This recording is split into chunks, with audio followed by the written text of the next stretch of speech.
नमस्कार, सवाल इंडिया का में आपका स्वागत है। मैं हूं संकेत उपाध्याय। लखनऊ में एक मॉल आया। एक विकास का चिन्ह होता है जब बिल्डिंगें बनती हैं, मॉल बनते हैं, कारोबार आता है, रोजगार आता है। लेकिन लखनऊ के इस लुलु मॉल का नाम लुलु है, लुलु मॉल को लेकर के अब लड़ाई हो रही है। तो लखनऊ और लुलु और लड़ाई कि क्या है ये पूरी कहानी, आइए एक एक करके आपको बताते हैं। तो सबसे पहले शुरू करते हैं इस विवाद से कि ये विवाद क्या हुआ। तो लुलु मॉल में जो अभी हाल फिलहाल ही उसका उद्घाटन हुआ है, उसमें नमाज पढ़ने का एक वीडियो वायरल हुआ कि वहां पर लोग नमाज पढ़ रहे हैं, उसका वीडियो वायरल। 14 जुलाई को मॉल के पीआरओ ने मुकदमा दर्ज कराया। सुशांत गोल्फ सिटी कोतवाली में अज्ञात लोगों पर केस हुआ। बिना इजाजत के नमाज पढ़ी गई, ऐसा जो पीआरओ हैं लुलु मॉल के, उन्होंने ये बात बोली। उनका ये भी कहना था कि नमाज पढ़ रहे लोग उनके स्टाफ नहीं हैं, यानी कि स्टाफ के लोग नहीं हैं जो नमाज पढ़ रहे। 15 जुलाई को मॉल प्रशासन ने नोटिस लगा दिया। उन्होंने कहा कि मॉल में किसी धार्मिक प्रार्थना की इजाजत नहीं है। मॉल में नमाज पर हिंदूवादी संगठनों का प्रदर्शन शुरू हो गया। इतना सब होने के बाद हिंदू जो संगठन है उनका प्रदर्शन शुरू हुआ। 16 जुलाई को हिंदूवादी संगठन हनुमान चालीसा पढ़ने पहुंच गए। वहां पर हनुमान चालीसा पढ़ रहे 2 लोगों को भी गिरफ्तार किया गया। मॉल में हंगामा कर रहे 15 लोगों को हिरासत में भी लिया गया। अच्छा, इसी सब के बीच में दुनिया जहां की चीजें, बॉयकॉट लुलु मॉल, पोस्टर लग रहे हैं, गाड़ियों के पीछे स्टिकर लग रहे हैं, ये सारी चीजें शुरू हो गई थी लखनऊ में। अब आइए आपको बताते हैं कि पुलिस ने क्या कहा। तो ये तो वो विवाद था जो हमने बताया। अब पुलिस ने क्या बोला वो बताएं। 2 लोगों को लुलु मॉल के अंदर घुसे हैं और फर्श पर बैठकर हनुमान चालीसा का पाठ करने लगे। ये पुलिस का वर्जन है हनुमान चालीसा के बाद। मॉल के सिक्योरिटी स्टाफ ने उन्हें पकड़ लिया और पुलिस को सौंप दिया। ये पूरी कार्रवाई हुई जो मॉल के अंदर घुस गए थे उनकी। लेकिन आइए, ये जो विवाद हो रहा है इसका एक परिणाम जो फैल सकता है वो क्या है, आपको वो बताते हैं। देखिए, उत्तर प्रदेश में लुलु मॉल बहुत बड़ा ग्रुप है और इतना बड़ा ग्रुप जो है, इतना बड़ा जो कॉरपोरेट समुदाय है, वो अगर वहां पर आ रहा है, निवेश कर रहा है और फिर इस तरीके का विवाद होगा तो ऐसे क्या छवि बनेगी, आप ये सोचिए। क्या है लुलु मॉल और कितना बड़ा है इनका कारोबार, आपको वो बता देते हैं। तो मॉल के मालिक हैं यूसुफ अली। ये भारत के केरल के रहने वाले हैं। 1973 में अबू धाबी चले गए थे यूसुफ अली। दुनिया के अरबपति कारोबारियों में ये शामिल हैं और इन्होंने लखनऊ में 11 एकड़ में फैला हुआ लुलु मॉल बनाया। लखनऊ में ही 2000 करोड़ की लागत में यह बना और अलग अलग जगह और बन रहा है, जैसे प्रयागराज में भी बन रहा है। 2013 में केरल के त्रिशूर में भारत का पहला लुलु मॉल स्टोर आया था। फिर 2021 में तिरुवनंतपुरम में देश का दूसरा स्टोर आया और दुनिया भर में मॉल के 193 स्टोर्स हैं। कंपनी का हेडक्वार्टर आबू धाबी है। हिंदुस्तानी मूल के हैं यूसुफ अली, लेकिन आबू धाबी में बस गए। लुलु इंटरनेशनल कंपनी का नेटवर्थ 4.7 अरब डॉलर है। यूरोप, अमेरिका समेत 22 देशों में कारोबार करता है लुलु मॉल। न तिरुवनंतपुरम में दिक्कत आई, ना और कहीं दिक्कत आई। लेकिन जैसे ही लुलु मॉल लखनऊ पहुंचा तो हो गई लड़ाई। तो आज सवाल इंडिया का में जो सवाल हम पूछ रहे हैं वो है ये: लखनऊ लुलु और लड़ाई, धर्म की राजनीति किसको भाई। मैं स्वागत करना चाहता हूं हमारे मेहमानों को। सुरेंद्र राजपूत प्रवक्ता हैं कांग्रेस पार्टी के, शैलेंद्र दुबे बीजेपी समर्थक, डॉक्टर प्रियंका मौर्य नेता हैं बीजेपी के और घनश्याम तिवारी अब से कुछ ही देर में हमारे साथ जुड़ जाएंगे, प्रवक्ता हैं समाजवादी पार्टी के। डॉक्टर मौर्य, मैं सबसे पहले आपसे शुरू करना चाहता हूं।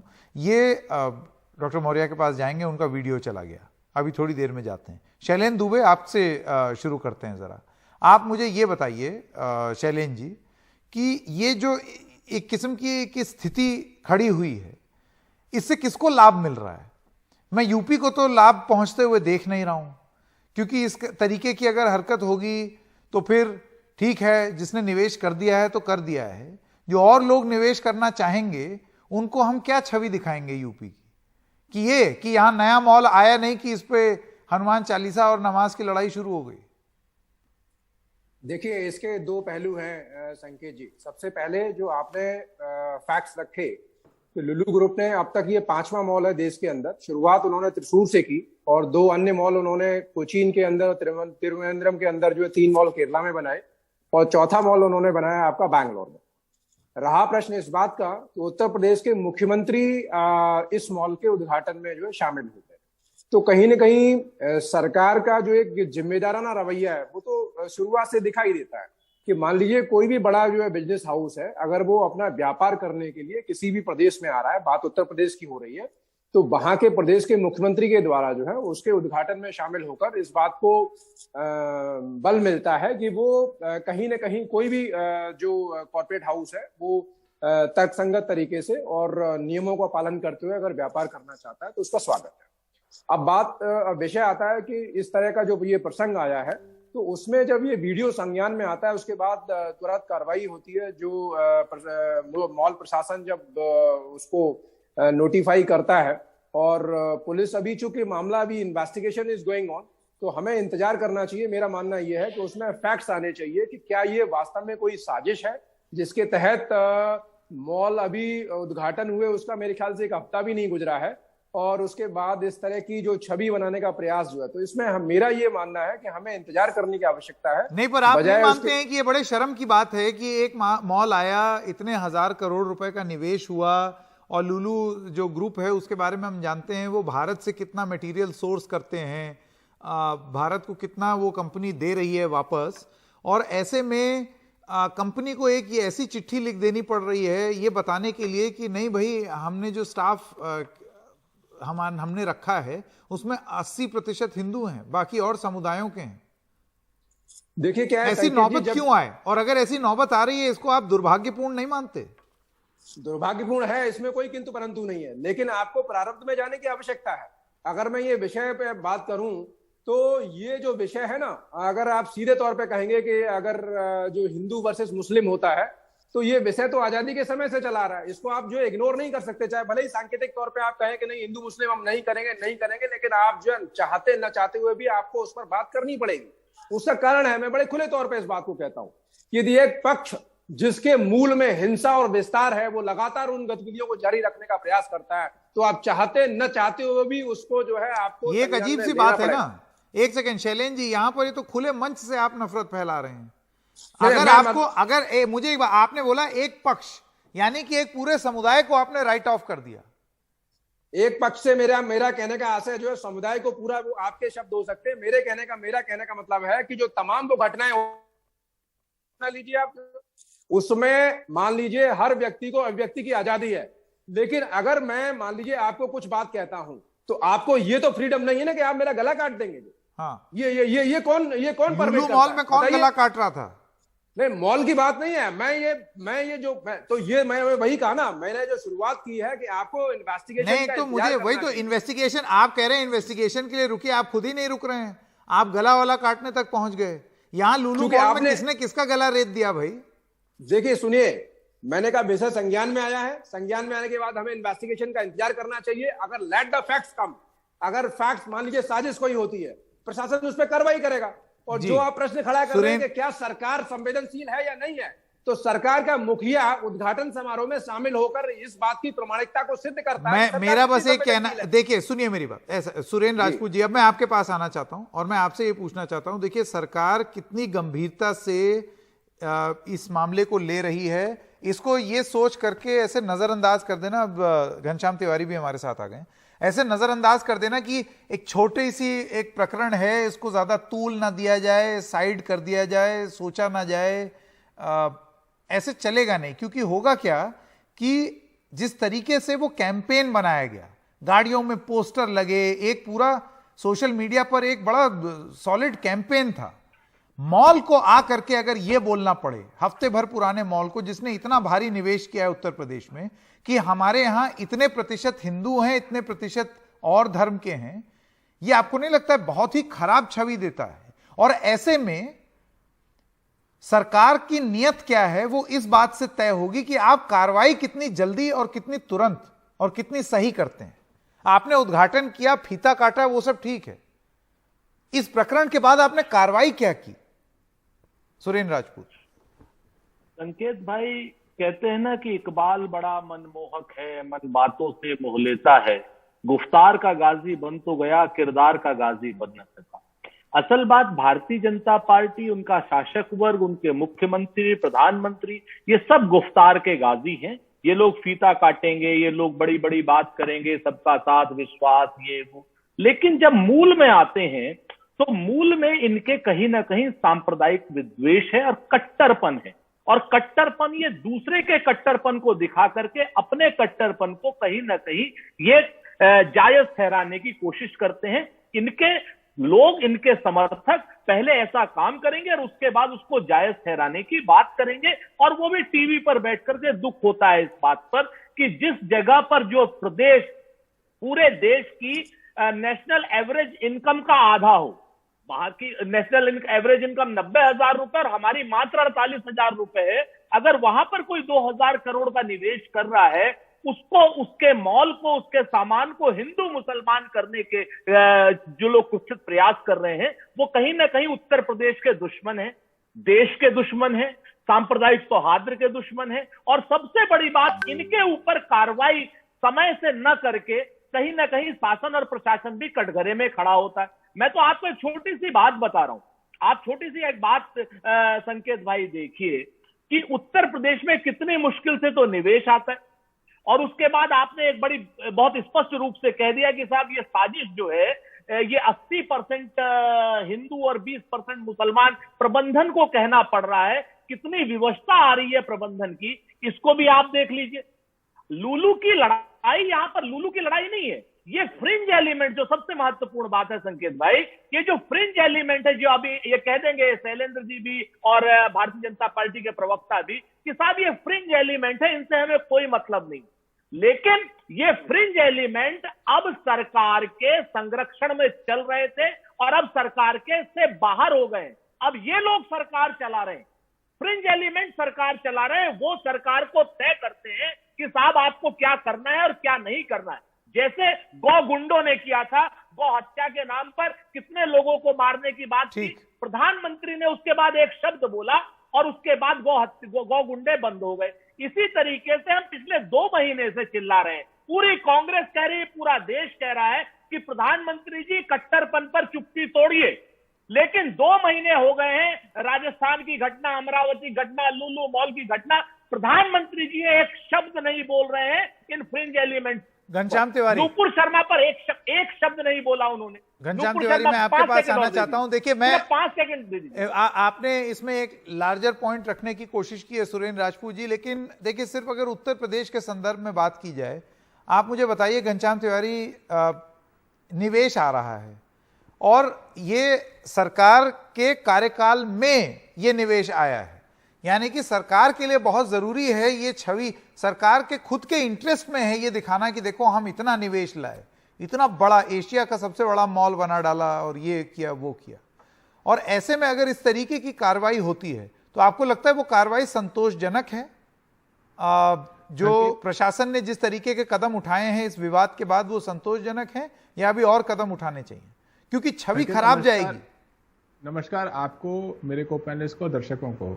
साहिर लुधियानवी का एक गीत है, न तू हिंदू बनेगा न मुसलमान बनेगा, इंसान की औलाद है इंसान बनेगा। उसकी जो आखिरी 4 लाइनें, पंक्तियां हैं, वो ये है, ये दिन ये ईमान धर्म बेचने वाले, धन दौलत के भूखे वतन बेचने वाले, तो इनके लिए मौत का ऐलान बनेगा, इंसान की औलाद है इंसान बनेगा। भारतीय जनता पार्टी की राजनीति जिस बुनियाद पर खड़ी है, वो इंसान को हेट की मिसाल बनाने की कोशिश कर रही है। यहाँ शैलेंद्र दुबे बैठे हुए हैं, यदि अगर आप अपना मोबाइल दिखाएं तो इनके अपने व्हाट्सएप पे सैकड़ों मैसेज इनके अलग अलग ग्रुप से आते होंगे जो सिवाय हेट के कुछ नहीं। भारतीय जनता पार्टी, ये किसी प्रवक्ता का मोबाइल देखिए, इन लोगों ने एक पूरे हेट की फैक्ट्री तैयार की है।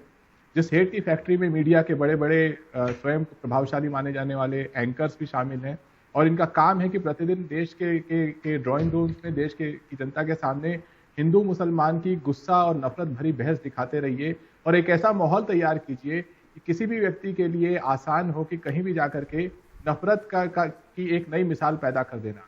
एक प्रदेश में जहां पर बेरोजगारी का चरम है, जहां पर आपको मैं बताता हूं रेलवे की जो भर्तियां हुई थी ग्रुप डी की, जिसके लिए 3 साल से सरकार भर्ती नहीं कर पाई, उसमें अगर 1.25 करोड़ एप्लीकेशंस गए थे तो उसमें 75 लाख सिर्फ उत्तर प्रदेश के थे।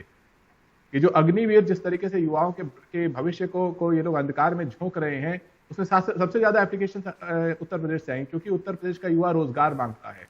उस युवा के हाथ में ये लोग गुस्से और नफरत का हथियार देना चाहते हैं और चाहते हैं कि वो गुस्से और नफरत का हथियार कहीं भी पोस्टर के रूप में तैयार है, और उस पोस्टर बॉय के रूप में इनके तमाम नेता हैं। 80-20 की बुनियाद पर बनी हुई है सरकार, हेट स्पीच की बुनियाद पर बनी हुई है सरकार, केशव प्रसाद मौर्य से लेकर आदित्यनाथ, इनकी राजनीति जो है, जो नफरत की बुनियाद पर तैयार हुई राजनीति है, ये सरकार सिर्फ जनता को यही दे सकती है।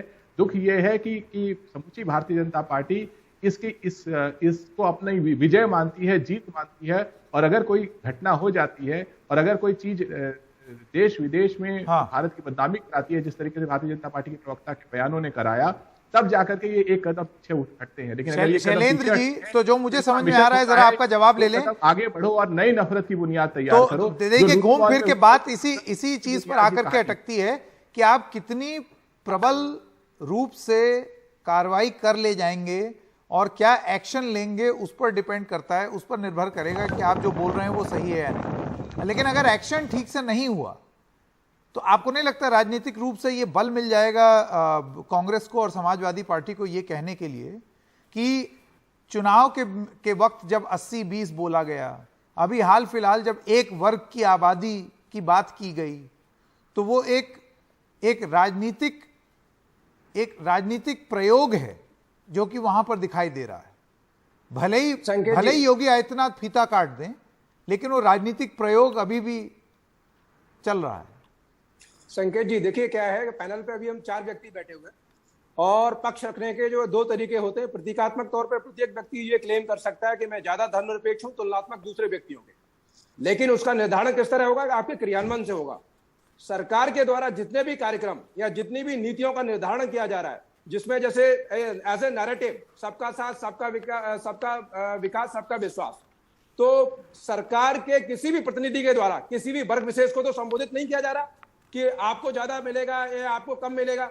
और जिस समय ये ऑफिशियल डेटा है कि जिस समय जो है उनको लाभार्थी है, उनमें 30 से लेकर 35% जो है वो मुसलमान ही है, भाई है, चाहे वो प्रधानमंत्री आपका आवास योजना हो या तमाम अन्य योजनाएं हो। और केरला के बाद आपका बैंगलोर में मॉल खुलता है, बीजेपी रूल्ड स्टेट है, तो उसके बाद लखनऊ में मॉल खुलता है, बीजेपी रूल्ड स्टेट है। तो जो ये कहने का प्रयास किया जा रहा है कि एक हेल्दी और सपोर्टिव एनवायरनमेंट नहीं है, मैं इससे सहमत नहीं हूं, क्योंकि अगर उस कॉर्पोरेट हाउस को अगर हेल्दी और सपोर्टिव एनवायरनमेंट नहीं होता तो वो क्यों यहाँ इन्वेस्ट करने आता? वो किसी और दूसरे स्टेट में जा सकता था, बट ऐसा नहीं है। बट होता क्या है कि जब आप करेक्टिव मोड में होते हैं तो on the other hand parallelly जो है, जो उस तरह के एलिमेंट्स हैं जिनका जो प्रभुत्व और जिनका एकाधिकार समाप्ति की तरफ बढ़ रहा है, तो वो क्या आपको लगता है चुप बैठेंगे? वो नहीं बैठेंगे। वो आरोप खुल के लगाइए, आपका आरोप क्या है? तो आप ये कह रहे हैं कि ये लोग जिन्होंने हुड़दंग किया ये समाजवादी पार्टी और कांग्रेस के लोग थे? नहीं, मैं किसी भी पार्टी विशेष, देखिए ऐसे मसले होते हैं, मैं कभी किसी पार्टी का जो इंगित नहीं करना चाहता। अपराधी है, न उसका कोई जाति है, न धर्म है, न वो किसी पार्टी से संबंधित है। मेरा स्पष्ट कहना है इस बात को लेकर। तो मेरा यह मानना है कि हमें इंतजार करने की आवश्यकता है। श्याम प्रकाश जाटव जी भी हैं, भारतीय जनता पार्टी के, हमारे साथ जुड़ गए हैं। जाटव जी, मैं आपसे जानना चाहता हूं कि जब इस तरीके का एक मैलिशियस कैंपेन, एक ऐसा कैंपेन जब छिड़ जाएगा जिसमें ये सब बातें बोली जाएंगी कि भाई इन्होंने 80% मुसलमान रख लिए, इनके यहाँ तो नमाजें हो रही हैं मॉल के अंदर, और हम तो अब ये करेंगे, हम वो करेंगे, धरना प्रदर्शन करेंगे, तो ऐसे में आपको नहीं लगता है कि ये तमाम तरीके की बातें अभी लखनऊ में हो रही हैं? आप भी जानते हैं उसमें इंटर मॉल राइवलरी वाला एंगल भी आ गया, उसमें हिंदू मुसलमान, हनुमान चालीसा, नमाज, कांग्रेस बीजेपी, सपा बीजेपी, सब कुछ आ रहा है, लेकिन बदनामी प्रदेश की हो रही है। ये आप मानते हैं कि नहीं? देखिए, जो लुलु मॉल जो है, जिस दिन इसका इनॉग्रेशन हुआ उससे दूसरे दिन ही ये घटना हुई है।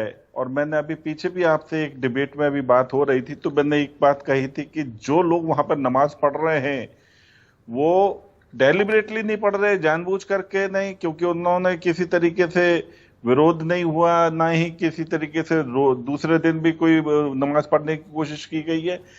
हो सकता है कि वहां पर एसी वगैरह चल रहा है, तो शायद हो सकता है कि कुछ जो है नौजवानों ने वहां नमाज पढ़ना का शुरू कर दिया हो, मगर उसके बाद जो कंट्रोवर्सी हो रही है वो ठीक नहीं है। इसके राजनीति से प्रेरित है। कुछ वर्ग कह रहे हैं कि उसमें जो है हम पूजा अर्चना करेंगे, तो वो स्थान जो है वो व्यापार करने के लिए स्थान है, और दुकानें हैं, अच्छी शॉप्स हैं वहां पर, मॉल में जो है शोरूम है, तो उसको वही उसी तरीके से देखना चाहिए। ये इसके ऊपर इस प्रकार की जो कंट्रोवर्सी है, इसका कोई लॉजिक नहीं है।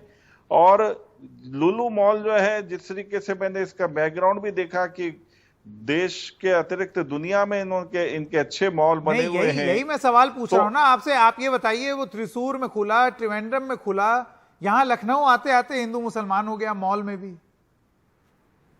हाँ, ये ठीक नहीं है। इस प्रकार से भूल जाते हैं आप। इससे बचना चाहिए। और इसके मैं समझता हूं कि ये सब चीजों से परे है।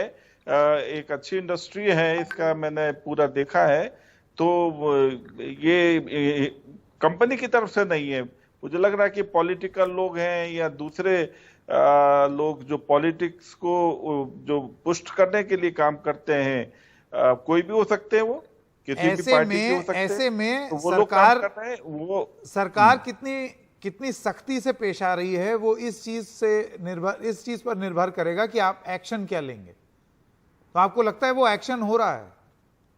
जो नियामक है उसके अनुरूप लिया जाएगा। ये ऐसा भी नहीं है कि बहुत ज्यादा कोई जघन्य अपराध है, या कोई अपराध भी है, ये अपराध भी नहीं है भाई। आप इस चीज को आगे मुश्किल पैदा ना हो, इसलिए उसको कंट्रोल करने की आवश्यकता है। आगे कुछ हठ धर्मिताएं ना हो, उस चीज को देखने की आवश्यकता है। नमाज पढ़ना बंद कमरे में या ऐसे कोने में, वो इसकी क्या मनाही है, मगर उसके वजह से कंट्रोवर्सी हो जाना, इसको लॉ एंड ऑर्डर देखेगा। और मैं समझता हूँ कि उत्तर प्रदेश में इस प्रकार की कोई परेशानी नहीं होने वाली। सुरेंद्र राजपूत और घनश्याम तिवारी एक एक करके। मैं शांत प्रकाश जाटव जी की बात से कभी बहुत कम सहमत होता हूं, लेकिन आज इन्होंने बिल्कुल सही बात कही कि इस पर जो कंट्रोवर्सी जो लोग कर रहे हैं ना संकेत भाई, मूल रूप से वो उनको सत्ता का कहीं ना कहीं संरक्षण प्राप्त है। अगर उनको सत्ता का संरक्षण नहीं प्राप्त होता तो अभी तक पुलिस 4 डंडे मार करके सबको किनारे कर चुकी होती, चाहे जिसने नमाज पढ़ी और चाहे जिसने हनुमान चालीसा पढ़ा। ये व्यापार की जगह है। यहां पर अगर आप निवेश को सुरक्षित माहौल नहीं देंगे और उसके बाद जो इस तरीके के जिनको फ्रिंज एलिमेंट कह करके भाजपा किनारा कर लेती है, उनके खिलाफ कठोर कार्रवाई नहीं करेंगे। अगर इन्होंने नूपुर शर्मा के खिलाफ कठोर कार्रवाई कर दी होती तो ये जो फ्रिंज एलिमेंट्स है, जो कैमरा लेके क्या बोलते हैं इसको, मोबाइल के साथ में एक वीडियो बनाने के लिए ऐसी जगह पे सिर्फ और सिर्फ टीवी पर आने के लिए देश का भी माहौल खराब कर रहे हैं, सांप्रदायिक माहौल भी खराब कर रहे हैं और व्यापारिक माहौल भी खराब कर रहे हैं। इनसे अब सत्ता चलने लगी है। सत्ता के हाथ में ये लोग नहीं रहे हैं, अब सत्ता के बियॉन्ड हो गए हैं। अब ये लोग तय करते हैं कि सत्ता देश की कैसे चलेगी। वरना नरेंद्र मोदी जी अगर एक बयान नूपुर शर्मा पर दे दें, राजस्थान की घटना पर दे दें, किसी एक जनरल पर कह दें कि साहब ये चीज गलत हो रही है, तो मैं जाटव जी का राइट टू रिप्लाई। जाटव जी आपका जवाब। जाटव जी आप कुछ कहना चाहते हैं? नहीं, विषय भटक गया। इन्होंने जो बात कही है वो लुलु मॉल से कहीं और ले गए हैं। हर चीज में लॉ एंड ऑर्डर स्पष्ट है।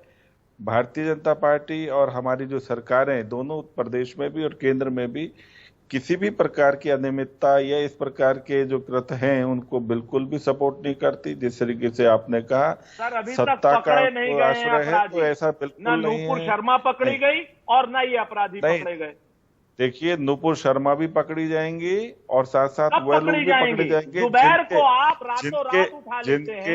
20 FIR कर देते हैं सर। जुबैर को हॉट न्यूज वाले को आपने तंग कर रखा है, जेल में मारने की आप साजिश रच रहे हैं। जुबैर के ऊपर FIR पर FIR, और नुपुर शर्मा कहाँ है पता ही नहीं।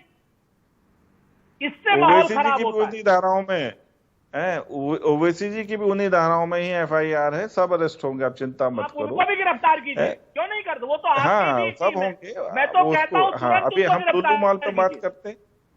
अभी हम लुलु मॉल पर बात करते हैं। लुलु मॉल पर जो है राजनीति जो माहौल है, ये नहीं है, एलिमेंट ने खराब किया है। चलिए घनश्याम तिवारी इस प्रकार की बातचीत, घनश्याम तिवारी भी कुछ कहना चाहते थे। हाँ, एक सेकंड और कमेंट लेने। घनश्याम तिवारी, देखिए, अगर इसको आप बड़े परिप्रेक्ष्य में देखें तो क्या इसकी बुनियाद तैयार नहीं की गई जब भारतीय जनता पार्टी के विधायक ने कहा कि कोई मुसलमान अपना फल नहीं बेच सकता, सब्जी नहीं बेच सकता। देश भर से, मध्य प्रदेश हो, उत्तर प्रदेश हो, अनेक राज्यों से भारतीय जनता पार्टी के कार्यकर्ताओं ने चुन चुनकर विरोध किया। कहाँ पर कौन सा हॉकर, कौन सा सड़क पर जो बिक्री कर रहा है वो हिंदू है या मुसलमान है, उसके आधार पर नहीं। घनश्याम जी देखिए, अभी जो तस्वीरें हम दिखा रहे हैं, एक सेकंड, इससे पहले अपनी बात खत्म करें। ये जो तस्वीरें अभी हम टीवी पे दिखा रहे हैं, हम आपको दिखा रहे हैं कि एक मॉल है, एक उस मॉल में जिस तरीके का उनका मॉडल है, वो डिस्काउंट ऑफर करते हैं, उसको लेकर के जनता में जो उत्साह है वो इस कदर है कि रातों रात पूरे मॉल में आप देखिए क्या खचाखच भर गया। बिल्कुल, लेकिन अगर आपने एक माहौल केरल बनाया, में जब ये मॉल में ये स्कीम आई तो आप देखिए कि कितनी भीड़ आई, और यही भीड़ जो है और यही सारी चीजें लखनऊ में भी होती। लेकिन जब इस किस्म के विवाद होते हैं, जब आपने ये माहौल बनाया कि कोई व्यक्ति अपनी रोजी रोटी कमा रहा है और आप उसको हिंदू है या मुसलमान है उसके आधार पर उसको बाधित करेंगे, उसे तंग करेंगे, तो वो माहौल केवल एक व्यक्ति तक सीमित नहीं रहेगा, वो कॉर्पोरेट तक ही पहुंचेगा। तो कोई ना कोई अपने व्यवसायिक फायदे के लिए या राजनीतिक फायदे के लिए प्रयास करेगा कि वो उसी तरीके से किसी कॉर्पोरेट को भी दिखाए कि ये प्रो मुस्लिम है या मुस्लिम संस्थान है।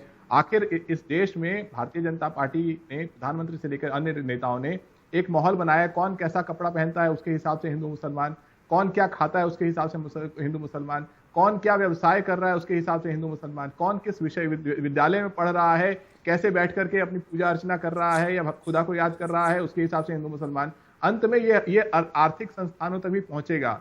आज जो लुलु मॉल में हो रहा है वो कल किसी भी आर्थिक संस्थान में हो सकता है, और भारतीय जनता पार्टी की यही लोग जो भारतीय जनता पार्टी के IT सेल से जिनके पास हेट मैसेजेस जाते हैं, यही अलग अलग टुकड़ियां बना करके विजिलांते बन करके वहां तक पहुंचेंगे। जो कल गाय या भैंस को लेकर के हो रहा था, आज वो मॉल को लेकर के होगा, कल किसी सॉफ्टवेयर कंपनी को लेकर हो। क्या किरण मजूमदार शाह ने कर्नाटक में यही बात नहीं कही?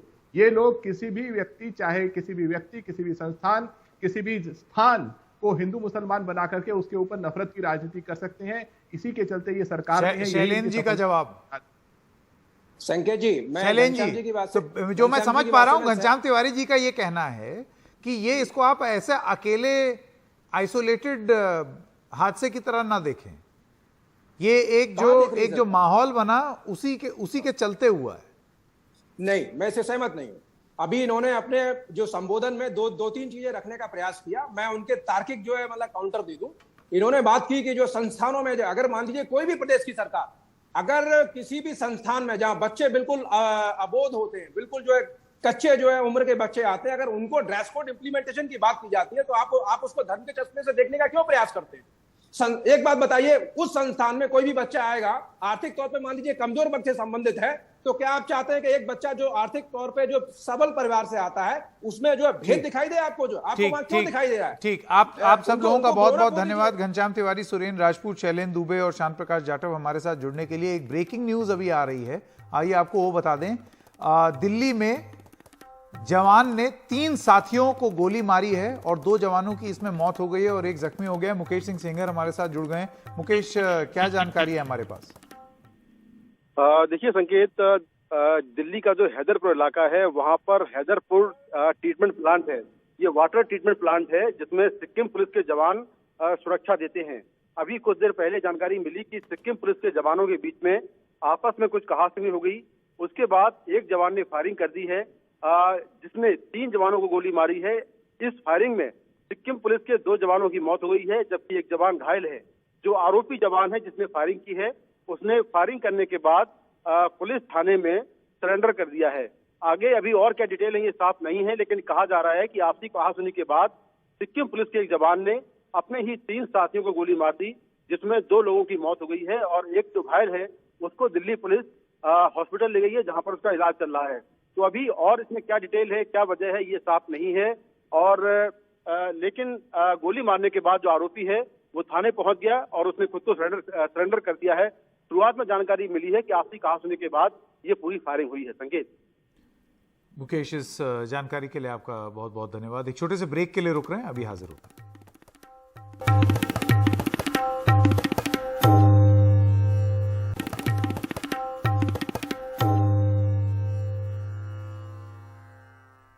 और आइए अब बात करते हैं जीएसटी को लेकर के। सरकार का पैक्ड खाद्य पदार्थों पर 5% जीएसटी बढ़ाए जाने का फैसला आज से लागू हो गया है।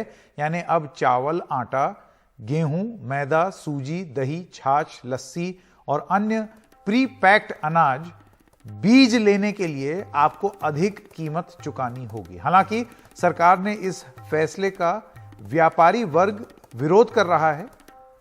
उनका मानना है कि इस फैसले से महंगाई और बढ़ेगी। इसके अलावा अस्पताल और होटल के कमरे भी आज से महंगे हो जाएंगे। नए नियम के मुताबिक अब 5,000 से अधिक वाले अस्पतालों में के जो कमरे हैं उनके लिए 5% जीएसटी चुकानी होगी, 5%। लेकिन आईसीयू को छूट दी गई है। साथ ही अब होटल में रहना भी महंगा होगा। 1,000 प्रतिदिन से कम किराए वाले होटलों के कमरों पर भी 12% जीएसटी लगाई गई है। पहले 1,000 से कम किराए वाले कमरे के लिए कोई जीएसटी नहीं होती थी।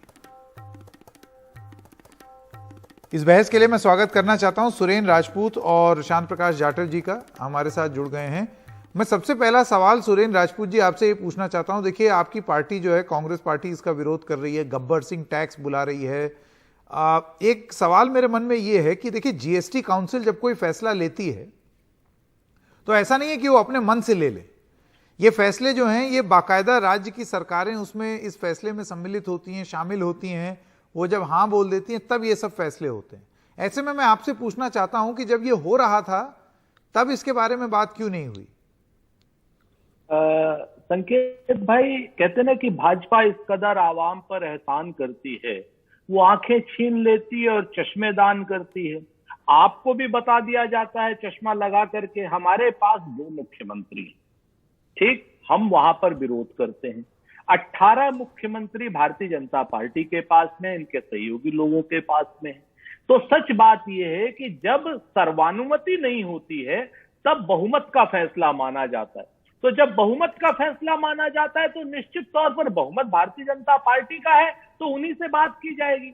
आप यहां पर रैशनल बात करनी पड़ेगी, हमें जनता के हक की, हुकूक की, कल्याणकारी राज्य की बात करनी पड़ेगी। कुछ दिनों से अगर आप देखें तो प्रधानमंत्री जी और पूरी भारतीय जनता पार्टी फ्री बीज, मुफ्त की रेवड़ी, ऐसा कहे क्यों रहे? कहे इसलिए रहे हैं कि इन लोगों ने 2014 से आकर के 2022 तक अर्थव्यवस्था का नाश मार दिया है। 2004 से 2014 तक की जो अर्थव्यवस्था हमने बनाई थी, जहां पर हम डॉलर को 59 रुपए पर छोड़ करके गए थे, जहां पर हम $140 का क्रूड ऑयल खरीद करके भी 70 रुपए में पेट्रोल बेच पा रहे थे, क्योंकि हम डीजल पर टैक्स, एक्साइज ड्यूटी सिर्फ 3 रुपए 50 पैसे लेते थे। उसका जो एक हनीमून पीरियड था वो गुजार करके अब इनके पास हार्डशिप्स आ गई है। तो जब हार्डशिप्स आ गई है तो अब इनको यह है कि जनता की, गरीब जनता को चूस लो, नोच लो, किसी भी सूरत में टैक्स ले आओ। अमीर लोगों को टैक्स छोड़ रहे हैं, कॉर्पोरेट टैक्स में कमी कर रहे हैं। आप देखिए, आप एनसीटीएल में क्या करते हैं कि बड़ी बड़ी कंपनी। शांत प्रकाश जाटव जी, मैं आपसे जानना चाहता हूं, आप बात अगर पूरी हो जाती। हाँ, समय थोड़ा सा कम है राजपूत जी, तो आपकी बात मैंने समझ ली। एक बार जरा रिस्पॉन्स ले लें, फिर आपके पास आ जाऊंगा। ये बताइए जाटव जी, अनाज पे भी जीएसटी, गेहूं, चावल, गांव पर क्या कितना प्रभाव पड़ेगा? देखिए, बड़ा ताज्जुब की बात है, देश भी चलाना है मगर देश को पैसा भी नहीं देना है। बगैर पैसे के तो चलेगा नहीं। लाइट भी चाहिए, मगर लाइट उसका उत्पादन, उसके लिए पैसा नहीं देंगे। सड़कें चाहिए, उसके लिए पैसा नहीं देंगे। जाटव जी मुझे ये बताइए, आज से 2-2.5 साल पहले प्रधानमंत्री खुद अपने इंटरव्यू में इस चीज को बड़ा गौरवान्वित होकर के बोलते थे कि ये फ्री वो फ्री, जीएसटी के नेट से बाहर, बोला था कि नहीं उन्होंने? 2 साल पहले की बात है। देखिए, जहां जरूरत है फ्री देने की, जहां वैक्सीन फ्री देनी थी वैक्सीन फ्री दी हमने, जहां मकान फ्री देने की आवश्यकता थी वहां पे मकान फ्री जाटव दिया। जी मेरा सवाल दूसरा था। मेरा सवाल ये था कि फिर प्रधानमंत्री 2 साल पहले ये क्यों बोल रहे थे कि देखिए जीएसटी के नेट से, हाँ आप बिजली फ्री दे देंगे, स्टेट के ऊपर बोझ डाल देंगे, केंद्र के ऊपर ब्लेम डालेंगे, ऐसे नहीं चलेगा ना। उसके लिए आपके पास में पैसा लाना भी पड़ेगा। ये नहीं चलेगा कि जो है केवल आप बांटते चले जाएं। जब जरूरत है तो अनाज भी दिया। रेवड़ी वाली बात कंटिन्यूशन में नहीं, ये रेवड़ी वाली बात जो है वो वहां पर है जहां पर आप इस चीज की जरूरत, आप उसको चुनावी दृष्टि से देख करके बांट रहे हैं। आपको जरूरत देख करके बांटना है। अच्छा जाटव जी, ऐसा है आज की डेट में कोई ऐसा राजनीतिक दल नहीं है जो अपने आप को ये बोले कि वो एकदम रेवड़ी मुक्त सरकार है, ठीक है ना। भारतीय जनता पार्टी पर भी आरोप है, ऋण माफी तो आपकी पार्टी भी करती है, आरोप लगाना, लाभार्थी स्कीम आपकी पार्टी भी लेकर के आती है, मुफ्त अनाज आपकी पार्टी भी बांटती है, और उसके बाद चुनाव में उसका उपयोग भी करती है अलग अलग रैलियों में। बिल्कुल, मुफ्त अनाज हमने तब दिया जिस वक्त में पूरे देश में बल्कि दुनिया में पेंडेमिक फैला हुआ था, रोजगार नहीं थे लोगों को, मुफ्त अनाज भी दिया। और आज हमने उन सब जगहों तक बिजली, पानी, सब सुविधाएं पहुंचा दी, क्योंकि आज हम सबसे अच्छा जीएसटी कलेक्शन कर रहे हैं। वो पैसा मोदी जी अपने घर नहीं ले जा रहे, बल्कि हम लोगों के बीच में ही खर्च कर रहे हैं। देखिए, महंगाई कंट्रोल करने के लिए टैक्स कम नहीं किया जाएगा, प्रोडक्शन बढ़ाया जाएगा। जब प्रोडक्शन बढ़ेगा तो जाहिर सी बात है सुरेंद्र राजपूत जी का जवाब पर ही पड़ेगा।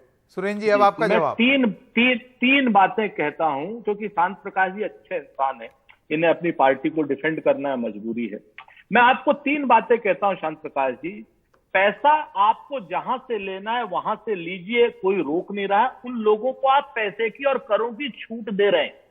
आप जो बड़े बड़े औद्योगिक घराने हैं उनको एनसीटीएल में उनकी जो बीमार कंपनियों को लेकर के 2-2 लाख करोड़ की कंपनियों को लेकर के 20,000 करोड़ में बेच दे रहे हैं, और 1,80,000 करोड़ का आप ऋण बट्टे खाते में डाल दे रहे हैं। और ऐसा ऋण लगभग 11 लाख करोड़ से ऊपर का है।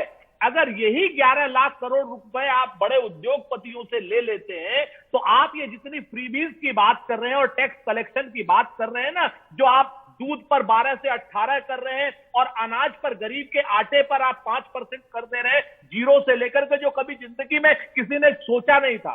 छाछ हम लोग शांत प्रकाश जी बचपन में गरीबों के घरों में मुफ्त देकर के आया करते थे अपने गांव में, जबरदस्ती दे के आते थे, क्योंकि नहीं तो वो करनी पड़ेगी। आज उस छाछ पर भी 5% टैक्स लगा रहे हैं। आप समझिए इस बात को कि आप, ये जन कल्याणकारी राज्य की व्यवस्था है। बिजली आप पूरी दुनिया में सबसे महंगी दे रहे हैं, ये क्या जन कल्याणकारी राज्य की व्यवस्था है? और पूरी दुनिया में सबसे ज्यादा बड़े लोगों का टैक्स आप माफ कर रहे हैं। ये खाली जनता आपके लिए ये 2 या 3 व्यापारी है क्या? जनता 135 करोड़ की है शांत प्रकाश जी, इसको समझिए। चलिए ये जो आगे विस्तार से चर्चा करेंगे इस पे। अब देखते ही हैं कि सरकार इस पर किस तरीके से फैसला लेती है, क्योंकि देखिए जीएसटी के रेट जो हैं वो रिवाइज होते रहते हैं, ऊपर नीचे चलता रहता है। अगली जीएसटी काउंसिल में इस पर चर्चा होगी या नहीं। सुरेंद्र राजपूत और शांत प्रकाश जाटव, आपका बहुत बहुत धन्यवाद। वक्त है एक छोटे से, बहुत शुक्रिया।